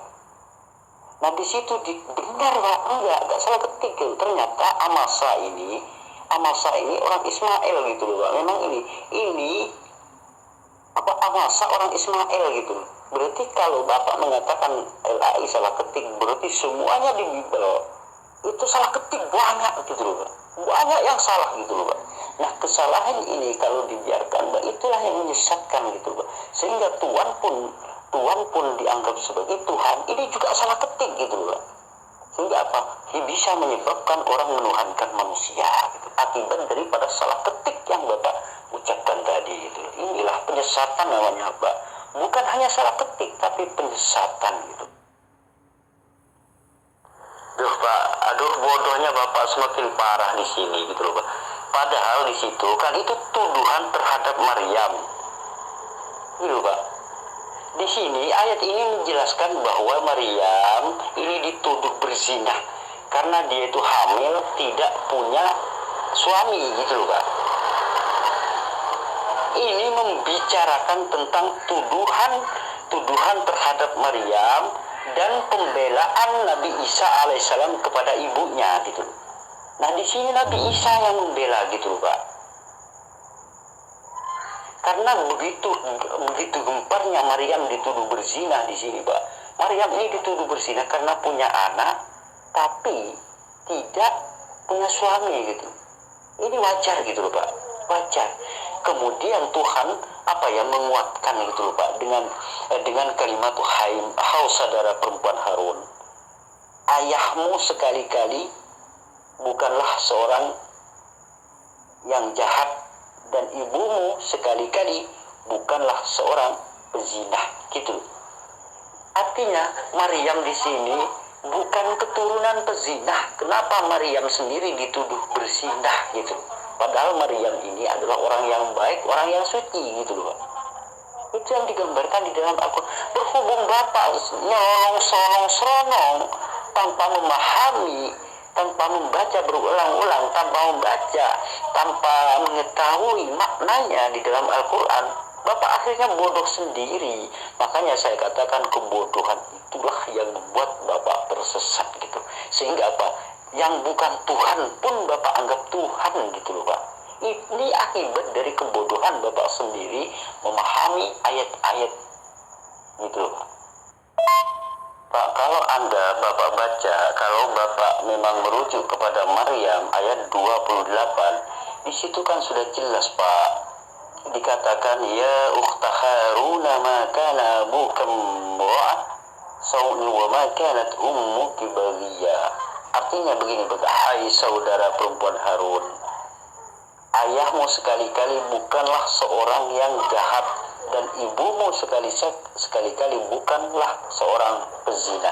Nah, di sini sebenarnya kalimat ini jika saya Bapak baca sampai terus berurutan sampai ayat 35, 36, di situ Pak, itu tuduhan terhadap Siti Maryam bahwa Siti Maryam ini dituduh berzina gitu.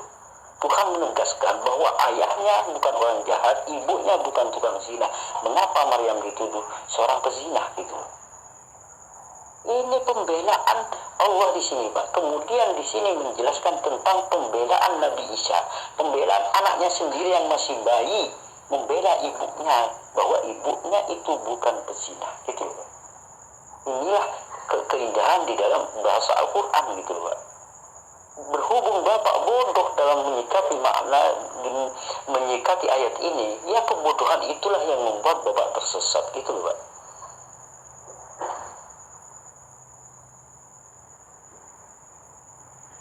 Makanya makanya mulai sekarang Bapak silakan, kalau Bapak mau belajar Al-Quran mulai dari huruf hijaiyah biar mengenal huruf-hurufnya aja dulu, maka saya siap mengajari Bapak. Kalau Bapak ingin mau belajar atau mengenal huruf-huruf hijaiyah dari awal, sehingga apa, saya siap mengajari Bapak sampai Bapak bisa membaca. Setelah membaca, maka saya siap mengajari Bapak untuk mengajarkan Bapak untuk belajar nahwu sorof dan semuanya sampai belago dan seterusnya gitu. Saya siap mengajari Bapak gitu, kalau Bapak mau belajar tentang Al-Quran.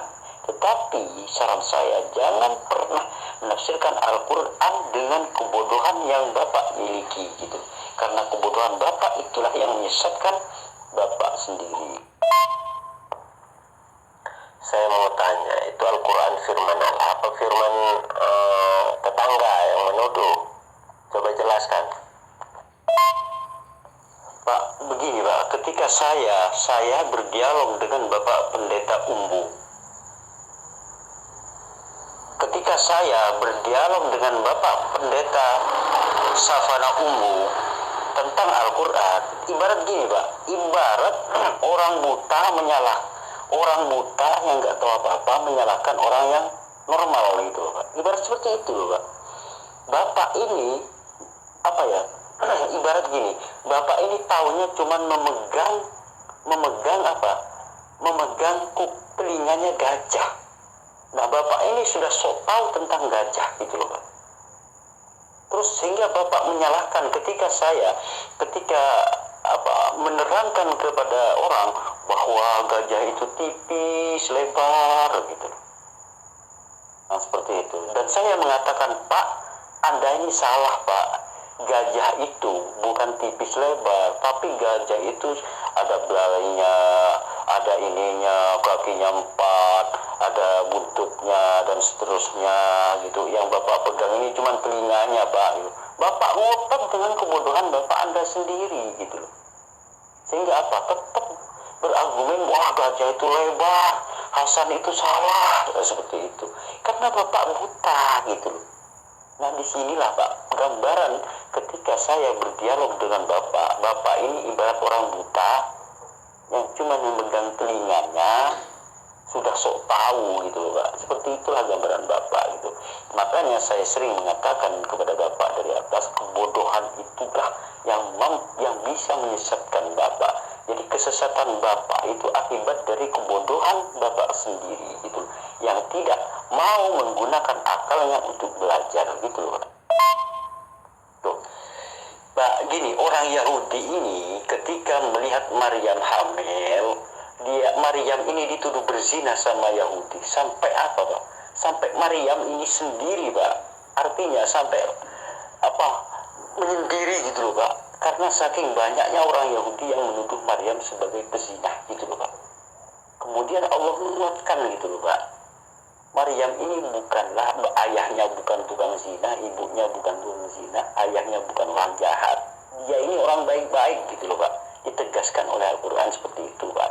Kemudian di sini juga menjelaskan bahwa yang membela ibunya ini Nabi Isa sendiri. Ketika masih bayi lahir, Nabi Isa ini diberi kemampuan oleh Allah agar supaya membela ibunya gitu loh Pak. Jadi ketika Nabi Isa ini lahir, Allah memberikan kemampuan kepada Nabi Isa ini agar supaya apa? Agar supaya bayi ini mampu menjawab semua tuduhan orang Yahudi gitu loh Pak. Karena apa? Karena tidak bisa orang membela Pak, tidak bisa, kecuali si bayi itu sendiri yang bilang gitu loh Pak. Jadi mau dibela seperti apapun, Maria ini tidak akan bisa, pasti akan dirajam gitu loh Pak, sama orang Yahudi. Kan orang Yahudi ini kalau ada orang berzina sudah terbukti seperti ini, pasti dirajam gitu loh Pak, pasti dirajam. Kan seperti itu Pak. Makanya Allah memberi kemampuan kepada Nabi Isa agar supaya membantah semua tuduhan Yahudi. Nah, ketika si orang Yahudi ini melihat bayi mampu membela ibunya mati-matian, bayi ini bisa ngomong, bisa membantah tuduhan orang Yahudi, maka orang Yahudi itu akhirnya tidak jadi merajam Maryam gitu. Kenapa? Karena di luar pemikiran Yahudi tidak mungkin bayi ini bisa bicara, bisa membela ibunya, tidak mungkin. wah ini pasti benar ini gitu. Karena apa? Karena yang bicara adalah seorang bayi, gitu loh Pak. Kalau misalkan yang membela ini orang dewasa, tidak akan digubris sama Yahudi Pak, tidak akan digubris, pasti akan dirajam Maryam ini gitu loh. Berhubung bayinya yang menjawab, Maria ini disuruh jangan bicara. Tuhan itu begini Pak, Maryam ini disuruh diam, disuruh tidak berbicara dengan siapapun gitu loh pada saat itu. Maka Maryam ini tidak bicara selama 3 hari. Bayinya inilah yang menjawab terus-menerus, yang menjawab tuduhan-tuduhan orang Yahudi, sehingga orang Yahudi ini akhirnya percaya bahwa Maryam tidak berzinah, sehingga tidak dirajam gitu. Nah, kalau di dalam Kristen sendiri ketika menghadapi hal seperti ini, kira-kira kenapa Maryam itu tidak dirajam? Saya tanya kepada Bapak Pendeta Savana Undur, kenapa, apa penyebabnya Maria, ibunya Yesus ini tidak jadi dirajam, tidak dirajam, kenapa Pak?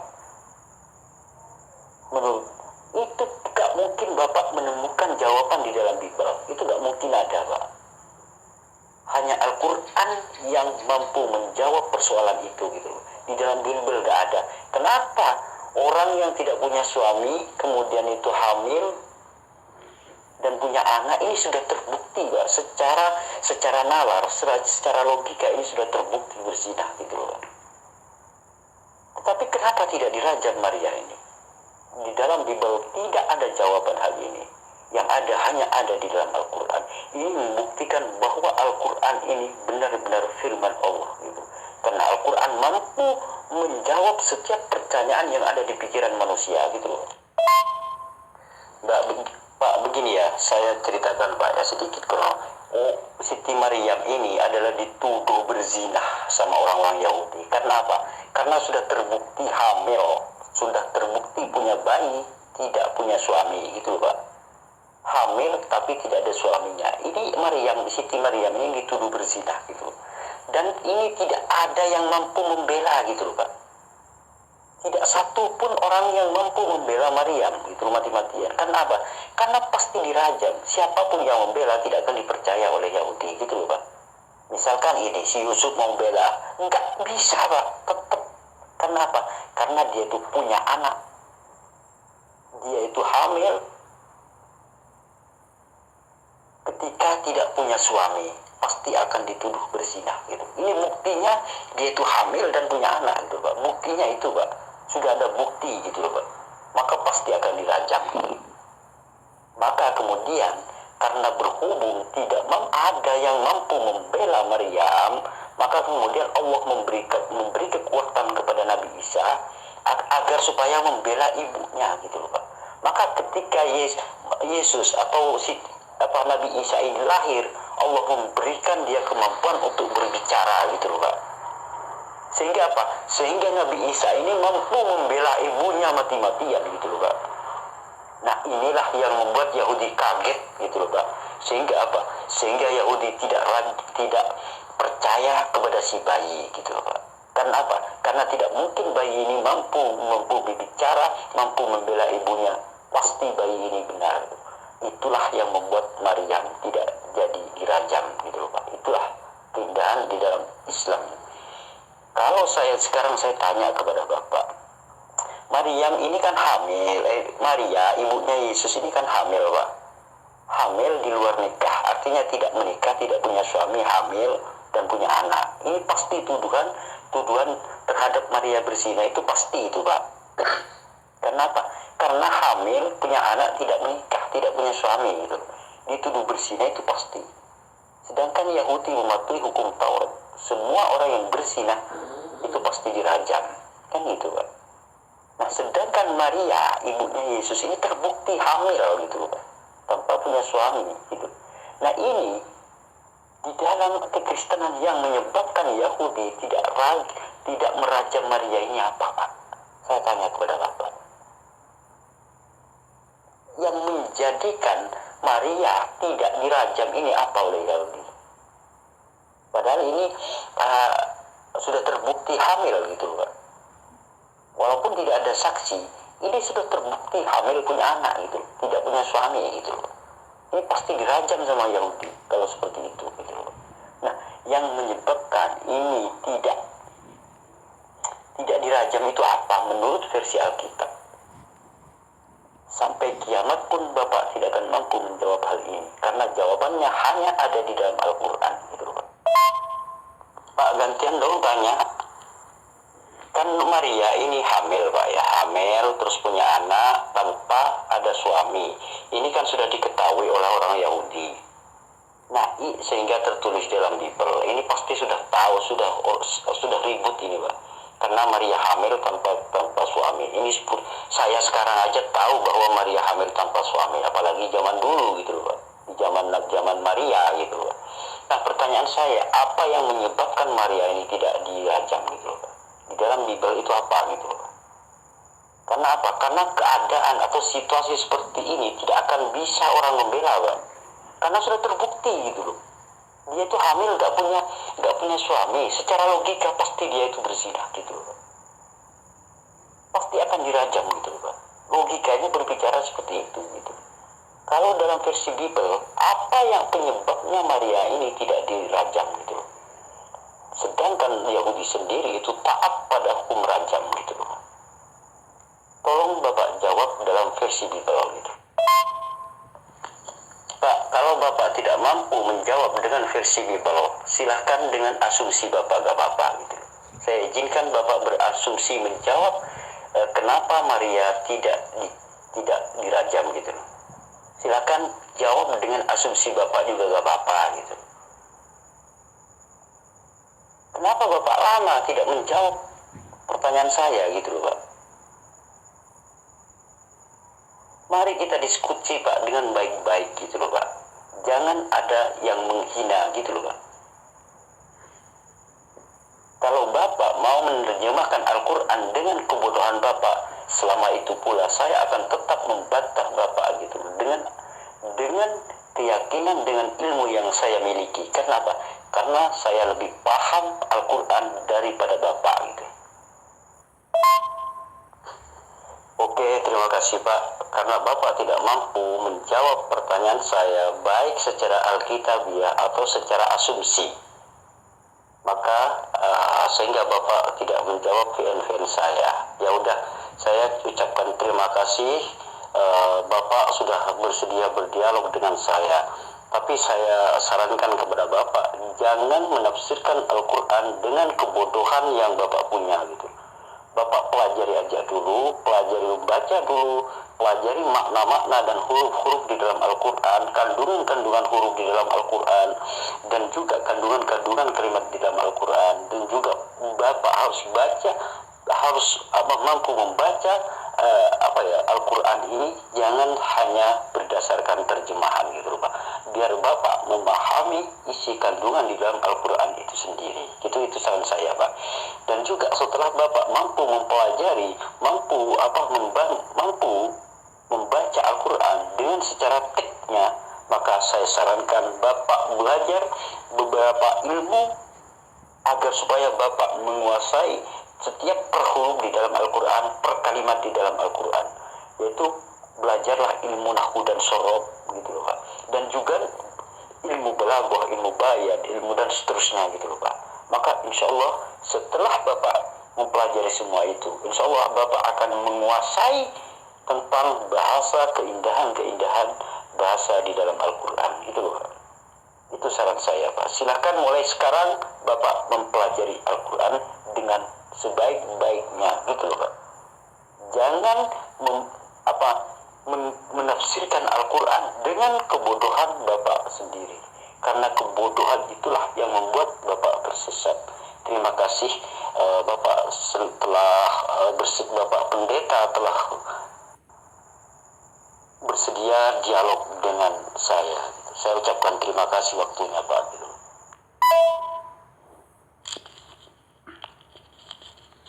Nah, begitulah tadi dialog saya Hasan Madura dengan seorang pendeta yang bernama Pendeta Safanaundu. Dalam dialog ini ternyata pendeta ini melarikan diri, kabur terbirit-birit karena satu pertanyaan yang saya ajukan, yaitu kenapa Maria tidak dirajam oleh Yahudi? Menurut menurut Bible, menurut Alkitabiah atau versi Bible. Nah, jawaban saya menganjurkan kepada pendeta ini untuk menjawab secara asumsi gak apa-apa, secara Alkitabiah juga oke gitu loh. Nah, saya sudah berikan pilihan kepada pendeta Savana Undu ini untuk menjawabnya. Ternyata Savana Undu ini gak muncul-muncul lama, maka kemudian saya mengakhiri dialog ini gitu. Dan untuk bagi para ikhwan fillah yang ternyata kebetulan menonton video ini, mudah-mudahan ini bermanfaat dan moga ambil yang baik dan tinggalkan yang buruk. Ini saran saya agar jangan pernah men-skip agar tidak gagal paham dalam memaknai setiap isi daripada dialog ini. Terima kasih, sampai di sini aja saya ucapkan. Wassalamualaikum warahmatullahi wabarakatuh.